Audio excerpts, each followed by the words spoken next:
우리 말씀 듣기 전에 한번 인사 나누겠습니다. 큰 은혜 받으시기 바랍니다. 한번 인사하겠습니다. 큰 은혜 받으시기 바랍니다. 요한일서 강의 네 번째 시간, 오늘은 1장 4절을 중심으로 충만한 기쁨은 어디에서 오는가라는 제목으로 말씀을 증거하겠습니다. 이렇게 천천히 해가지고 언제 다 끝내겠나 이런 마음이 드실겠지만 초반이라서 우리가 좀 천천히 보고 있고요. 앞으로 진도가 더 나갈 것이라 생각합니다. 지난 주일은 1장 3절 중심으로 말씀을 나누었는데요. 3절의 핵심어는 무엇이었습니까? 기억나십니까? 사귐입니다. 사귐. 요한은 사귐을 전하고 있죠. 아들 예수 그리스도와의 그 풍성한 사귐을 그들에게 전해주고 있습니다. 오늘 본문 4절을 다시 보시죠. 우리가 이것을 쓰면 우리의 기쁨이 충만하게 하려 함이라. 오늘의 말씀의 핵심은 무엇이겠습니까? 기쁨입니다. 사귐과 기쁨, 이 상관관계를 여러분들이 잘 기억하셔야 합니다. 오늘 사도 요한이 우리에게 전하고자 하는 기쁨은 충만한 기쁨입니다. 감칠만 나는 그런 기쁨이 아니라 충만한 기쁨을 우리에게 전해주고 있습니다. 여러분, 기독교는 누가 뭐라 해도 기쁨의 종교입니다. 그런데 우리는 이 점을 놓치고 신앙생활을 고통스럽게 하는 사람들을 많이 보게 됩니다. 은근히 교회 안에도 신앙생활을 고통스럽게 하는 분들이, 기쁨 없이 하는 분들이 많이 있습니다. 왜 그럴까요?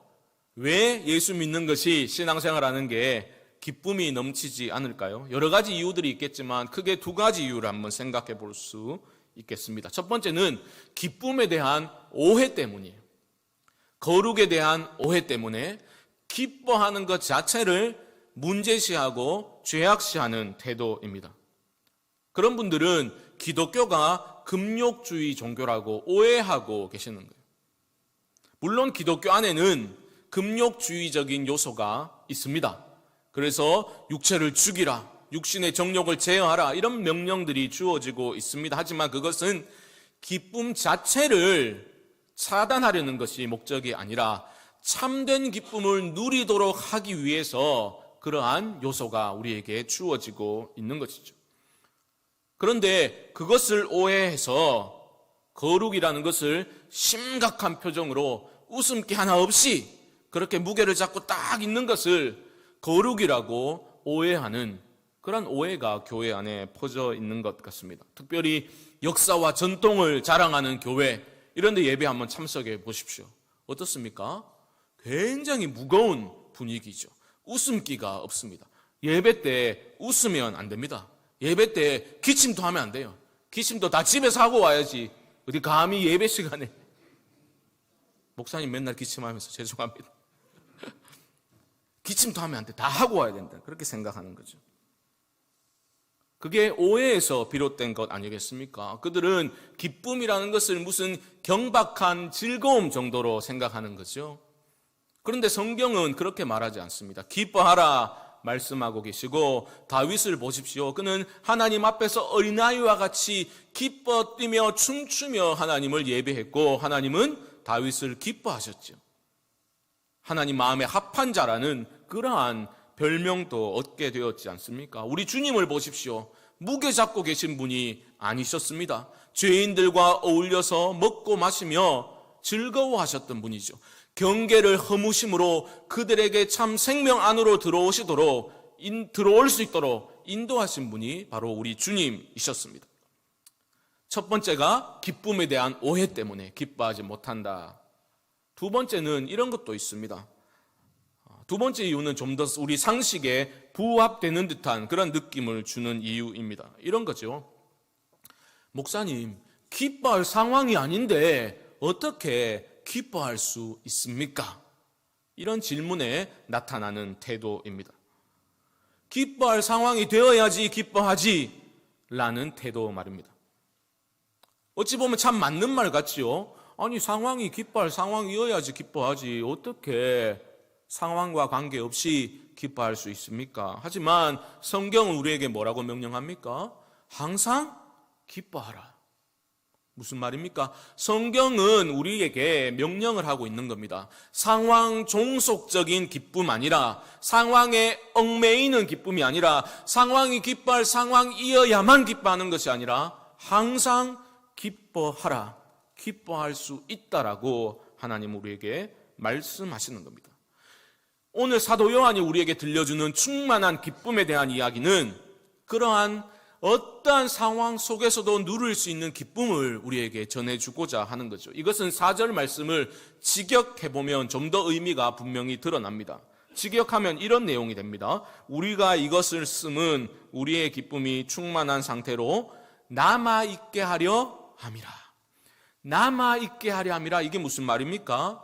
어떠한 상황 속에서도 내가 원치 않는 질병으로 인해서 병상에 있는 그러한 상황이라 할지라도, 아니면 내가 모든 것을 투자해서 성실히 준비하여서 사업을 진행하였는데 그 사업이 존폐의 위기에 처한다 하더라도, 내가 사망의 음침한 골짜기를 걸어가게 된다 할지라도 어떻게 하라는 겁니까?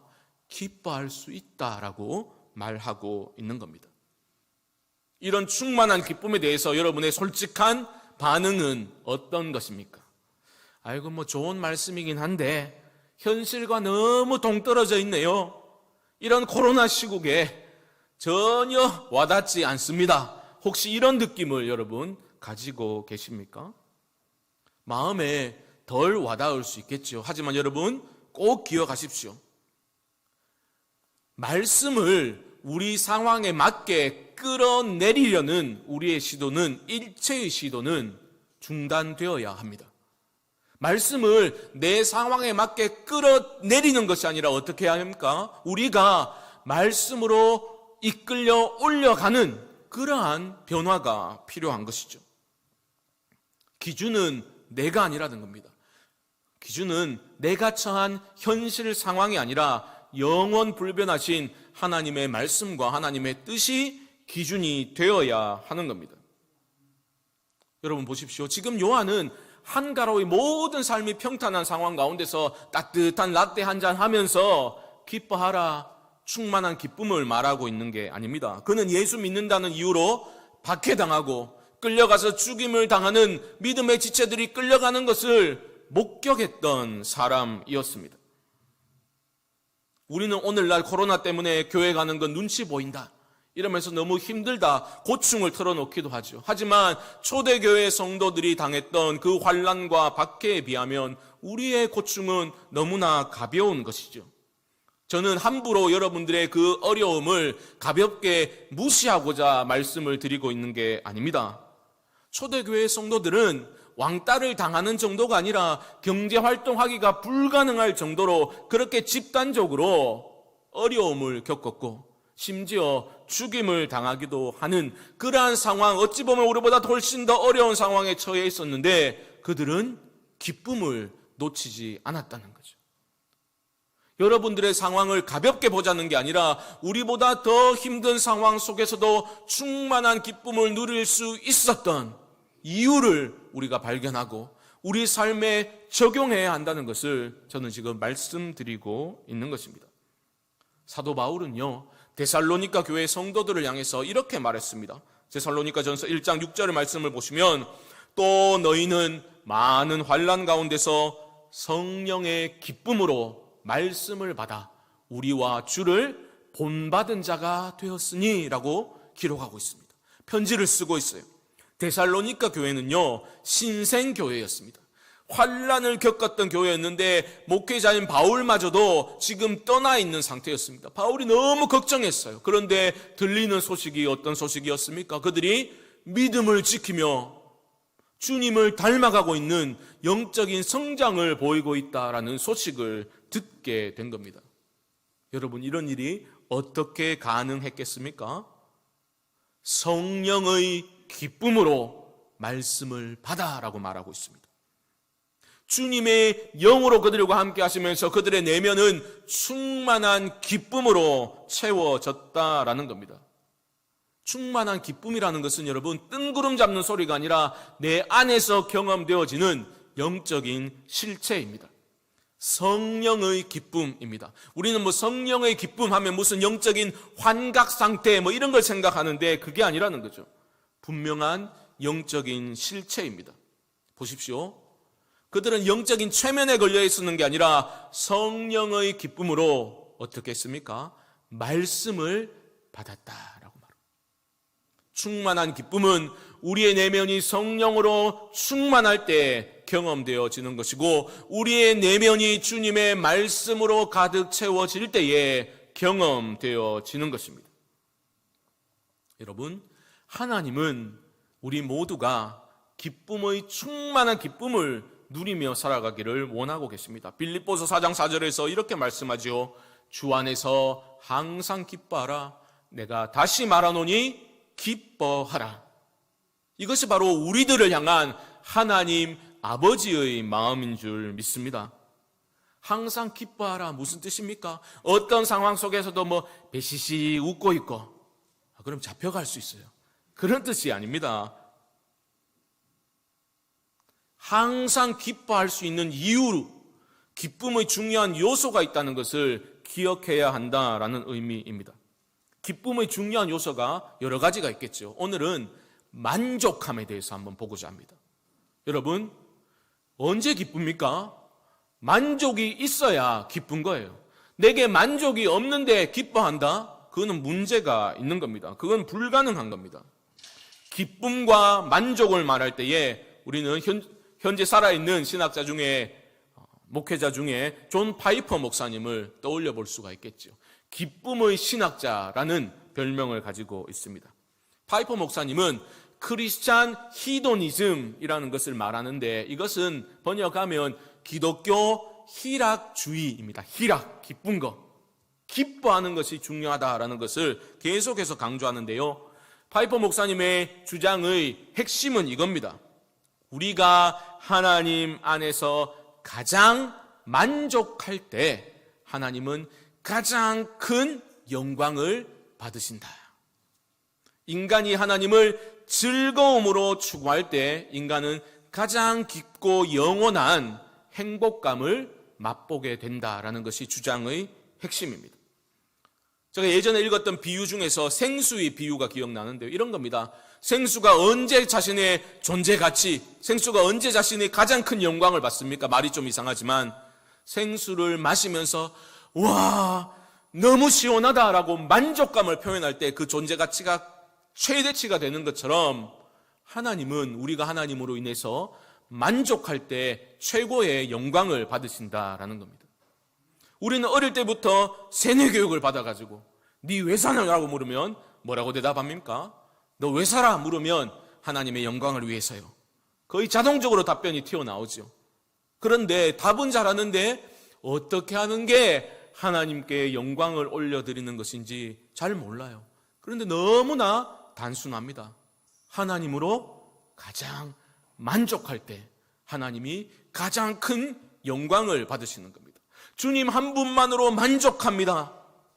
주님이면 충분합니다라고 내가 고백하고 그 고백을 내 삶에서 실천할 때에 하나님은 가장 큰 영광을 받으신다라는 겁니다.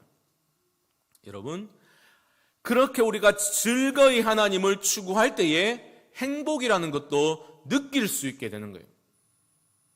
많은 사람들이 행복을 목표로 살아갑니다. 행복을 추구하고자 합니다. 그런데 하나님은 인간을 행복을 추구하는 존재로 지으시지 않으셨습니다.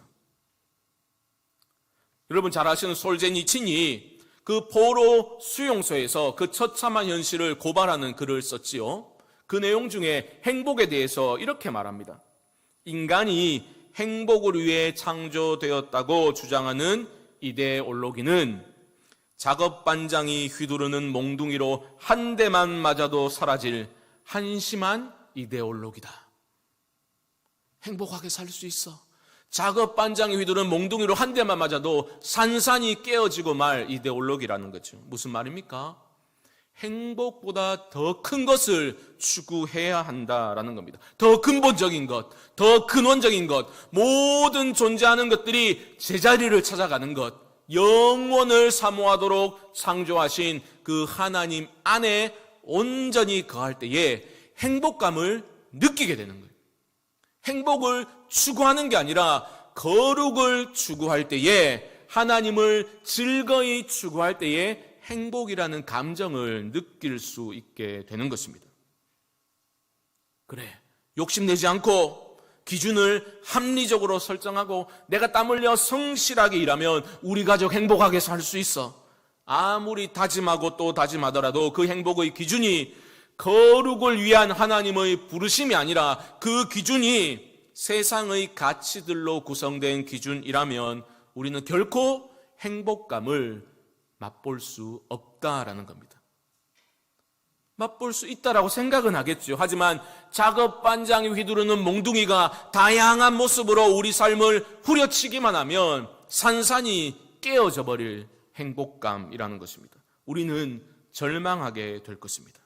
여러분, 성도들은요, 살얼음판 위를 불안하게 그렇게 걸어가는 그러한 인생들이 아닙니다. 행복이 아니라 거룩을 추구할 때에 하나님께서 우리와 함께 하시고 즐거운 마음으로 하나님을 추구할 때에 우리는 행복감을 느끼며 살아갈 수 있습니다. 평안 가운데 살아갈 수 있는 겁니다. 그것이 어쩌면 신앙의 핵심이죠. 하나님을 즐거이 따르는 것, 하나님을 즐거이 순종하는 것. 그런데 우리는 이 점을 놓치고 신앙생활을 열심히 하지요. 우리는 어떻게 생각합니까? 예수를 좀 제대로 열심히 믿고 순종하면 내 삶 가운데 즐거움이 임하는 게 아니라 즐거움을 잃어버리게 될 것이라고 생각하잖아요. 우리 되게 겁먹잖아요. 신앙생활 잘한다 하면 즐거움을 다 포기하고 즐거움을 다 잃어버린다라고 우리는 생각하지 않습니까? 그러니까 아이고 참내, 내가 괜히 예수 일찍 믿어가지고 내가 좀 더 즐기고 좀 더 누리다가 예수 믿을 걸, 내 힘 좀 더 빠지고 예수 믿을 걸, 뭐 이런 얘기를 하는 거 아닙니까? 하나님을 제대로 만나지 못해서 그런 것입니다. 주 안에서 사랑하는 성도 여러분, 충만한 기쁨은 어디에서 오는 것입니까? 우리 주님과의 깊은 사귐의 관계를 통해서 충만한 기쁨이 우리에게 임하게 되는 겁니다.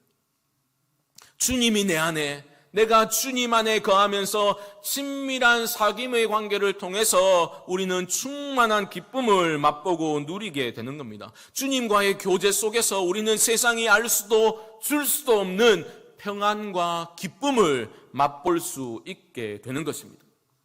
그러므로 여러분, 주님과의 사귐을 재개하셔야 합니다. 지금도 여러분들에게 말을 건네고 계신 그 주님의 음성에 귀를 기울이시고 여러분들 향해 손을 내밀고 계신 그 주님의 손을 꼭 붙드실 수 있기를 주님의 이름으로 축복합니다. 충만한 기쁨은 그 주님과의 사귐의 관계 안에서 우리에게 유입되는 겁니다. 주님으로 인해서 만족할 때 우리가 충만한 기쁨을 맛보게 되는 겁니다. 주님과 연합해 있을 때, 우리 주님께서 포도나무 가지 비유를 말씀하시면서 내 안에 거하라 라고 말씀하셨죠. 그리고 이렇게 말씀을 주십니다. 요한복음 15장 11절 말씀 보시면 내가 이것을 너희에게 이름은 내 기쁨이 너희 안에 있어 너희 기쁨을 충만하게 하려 함이라. 세상이 주는 기쁨이 우리 안에 있으면 충만한 기쁨이 아닌 거죠. 무엇입니까? 내 기쁨이 너희 안에 있어. 주님의 기쁨, 주님과 함께하며 누리는 그 기쁨이 우리 안에 있어야 충만한 기쁨, 참된 기쁨을 우리가 누리며 살아갈 수 있다라는 겁니다. 우리의 말초신경을 자극하는 그러한 저급한 즐거움, 일시적인 흥분과 만족을 줄 모르지만 이후에 더 깊은 절망감과 무력감에 우리를 밀어넣는 그러한 거짓된 즐거움이 아니라 주님과의 사귐을 통해서 주어지는 참된 즐거움과 기쁨, 내 기쁨을 너희에게 주기를 원한다. 주님이 지금도 우리에게 말씀하고 계신 겁니다. 시편 기자의 고백을 들어보십시오. 시편 16편 11절 말씀 보시면 주께서 생명의 길을 내게 보이시리니 주의 앞에는 충만한 기쁨이 있고 주의 오른쪽에는 영원한 즐거움이 있나이다. 주님 앞에 충만한 기쁨이 있고 주의 오른쪽에 즐거움, 영원한 즐거움이 있다라는 것입니다. 여러분은 이런 주님과 연합의 관계, 친밀한 사귐의 관계를 이어나가고 계십니까? 요즘 좀 어떻습니까? 주님과 대화를 좀 하면서 지내고 계십니까? 우리 연애할 때 예전에 여러분 기억하십니까? 삐삐라는 거. 그렇죠? 휴대폰이 그렇게 없을 때 삐삐라는 게 있었지 않습니까? 뭐 메시지 하나 들어와 있으면 공중전화 박스 앞에 줄을 서서 기다려서 무슨 음성 메시지인가 들어보고 또 그렇게 음성 메시지를 남기고 또 헤어져서는 집에 가서는 사랑하는 연인과 그렇게 전화기 방전될 때까지 그렇게 대화하고 그것이 고역으로 느껴지지 않잖아요. 기쁨이요 즐거움 아닙니까? 여러분 요즘 주님과 관계가 어떻습니까? 주님과의 그 친밀도를 측정할 수 있는 좋은 방법이 있습니다. 뭔지 아십니까? 기도예요, 기도. 왜요? 기도는 하나님과 대화, 주님과의 대화라고 여러분 답을 잘 알고 계시잖아요. 대화가 멈춘, 서로 대화가 끊어진 상태, 친밀한 관계 아니지 않습니까? 기도는 하나님과의 대화이죠. 그래서 기도는 사귐의 기도가 너무나 중요한 거죠. 그 사귐의 기도를 통해서 우리는 주님을 닮아가게 되는 거죠. 우리는 기도라고 말하면 의무감에 사로잡혀가지고 아이고 내가 직분이 이런데 기도하는 모습을 보여야지 이렇게 받아들일 때가 얼마나 많습니까? 그러니까 기도가 즐겁지 않지요. 기도는 열심히 하는데 주님과의 사귐의 기도가 아니니까 그냥 속사포처럼 일방적으로 쏟아내고 일방통행하는 소통하는 기도가 아니지 않습니까? 그렇게 되니까 자기 의가 더 강해질 때가 얼마나 많습니까? 기도를 많이 한다고 하는데 주님의 향기가 드러나는 게 아니라 사람들이 슬슬 피하고 겁을 내고 입을 열면 상대방을 그렇게 짓누르고 이러한 모습들이 있다면 그것이 주님과의 대화를 통해서 사귐의 기도이겠느냐? 우리는 심각하게 생각해 봐야 하는 겁니다. 사귐의 기도가 깊어지면 우리는 이렇게 부족하고 연약한 우리들도 주님을 조금씩 닮아가게 되는 겁니다. 저는 잠시 후 광고 때 설명드리겠지만 저는 우리 교회가 기도가 회복되어야 된다라고 그런 생각이 강하게 들었습니다. 그래서 당연히 방역 수칙을 지키면서 우리가 기도의 힘을 모아야 되겠다, 힘을 모으고자 합니다. 그래서 BBT 프로젝트 두 번째 타이틀을 기도의 즐거움을 누리라라고 정하게 되었습니다. 우리 교회 공동체가 주 안에서 함께 지어져 가기 위해서는 기도로, 짧은 기도를 할지라도 서로를 축복하면서 기도를 통해서 우리 교회가 세워져 나가야 되지 않겠습니까? 기도는 즐거운 거예요. 기도는 즐거운 겁니다. 아이고 나는 다른 건 다 열심히 하겠는데 기도는 너무 어렵습니다. 이런 분들이 혹시 계십니까? 어느 노인이 있었습니다. 일평생 교회를 다녔습니다. 하나님을 믿는다고 했는데 돌아보니 정말 기도를 안 하고 산 겁니다. 기도가 너무 어려웠습니다. 그래서 목사님을 찾아가서 자신의 고충을 털어놓았습니다.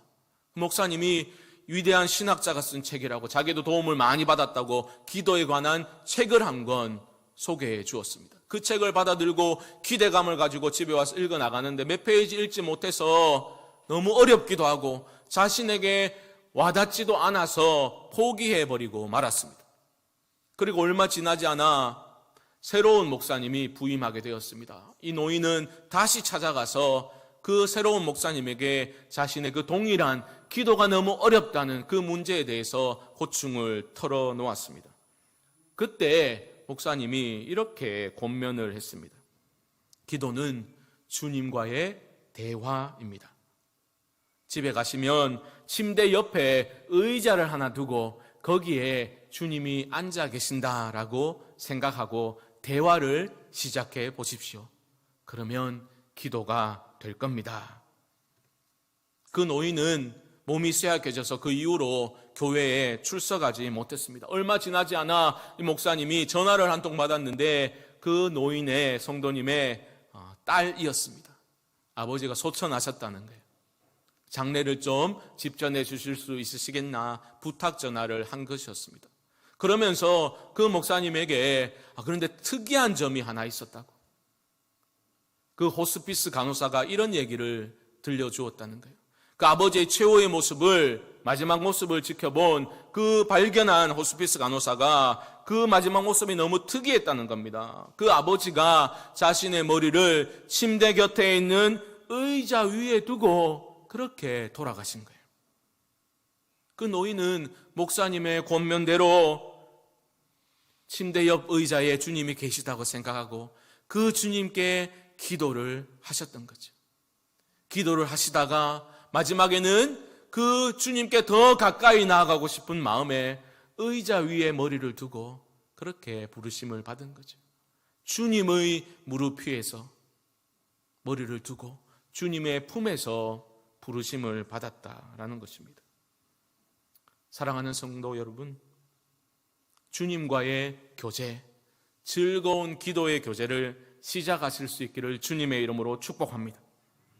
다른 데서 영광을 올리려고 노력하는 것이 아니라 하나님으로 만족하고 주님과 대화하고 그 사귐의 관계 속에서 즐거워하고 하루를 살아갈 힘을 얻고 주님의 향기가 내 삶 속에서 드러나는 것을 소망하며 기도하는 그것을 통해서 하나님이 큰 영광을 받으실 겁니다.